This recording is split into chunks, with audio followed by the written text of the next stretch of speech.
आज मैं आपको सुनाने जा रहा हूँ नवरात्रि की पवित्र कथा, जिसमें छुपा है माँ दुर्गा का अवतार, उनका दैत्य पर विजय पाना और क्यों हम 9 रातों तक माँ दुर्गा की पूजा करते हैं।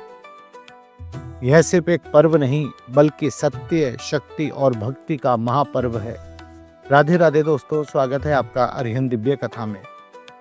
बहुत प्राचीन काल की बात है, जब असुर महिषासुर ने घोर तपस्या करके ब्रह्मा जी से वरदान पाया कि कोई भी देवता या असुर उसे मार ना सके। वरदान पाकर वह इतना घमंडी हो गया कि तीनों लोकों पर अत्याचार करने लगा। देवताओं से स्वर्ग छीन लिया, ऋषि मुनियों के यज्ञ बंधित होने लगे, पृथ्वी पर अंधकार फैल गया। ऐसा है, देवता विष्णु, ब्रह्मा और महादेव के पास पहुंचे। उन्होंने देखा कि महिषासुर को हराना कोई आसान बात नहीं है।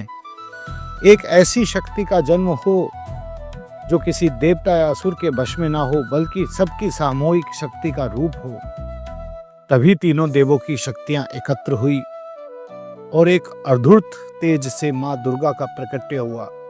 उनका स्वरूप दिव्य था। 10 हाथों में अलग अलग शस्त्र, सिंह की सवारी और चेहरे पर करुणा व वीरता का अद्भुत संगम। 9 दिनों तक भयंकर युद्ध हुआ। महिषासुर कभी भैंसे का रूप लेता, कभी हाथी का लेता, कभी सिंह का लेता, पर मां दुर्गा ने हर रूप में उसका सामना किया। 9वीं के दिन जब महिषासुर फिर से भैंसे के रूप में आया, तब मां ने त्रिशूल से उसका वध कर दिया। संसार में धर्म की विजय हुई और अधर्म नष्ट हो गया। तभी से 9 रातों में माँ दुर्गा की उपासना और पूजा की जाती है। पहले 3 दिन माँ दुर्गा की पूजा होती है, जिससे हम अपने जीवन की बुराइयों को मिटा सकें। अगले 3 दिन माँ लक्ष्मी की, जो हमें संपन्नता और समृद्धि देती है।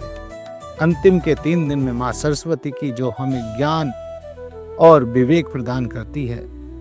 10वें दिन, जिसे हम विजयदशमी कहते हैं, यह प्रतीक है कि सत्य और धर्म की हमेशा विजय होती है। भारत के अलग अलग हिस्सों में नवरात्रि की अलग परंपराएं हैं।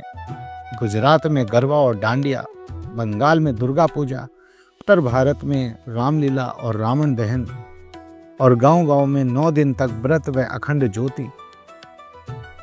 साथियों, नवरात्र सिर्फ उत्सव नहीं है, ये आत्मशक्ति जगाने का पर्व है। जैसे माँ दुर्गा ने महिषासुर का वध किया, वैसे ही हमें भी अपने भीतर के महिषासुर, अहंकार, आलस्य, क्रोध और लालच को हराना है।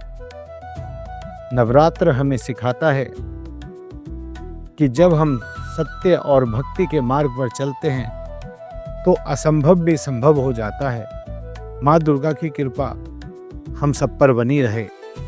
जय माता दी।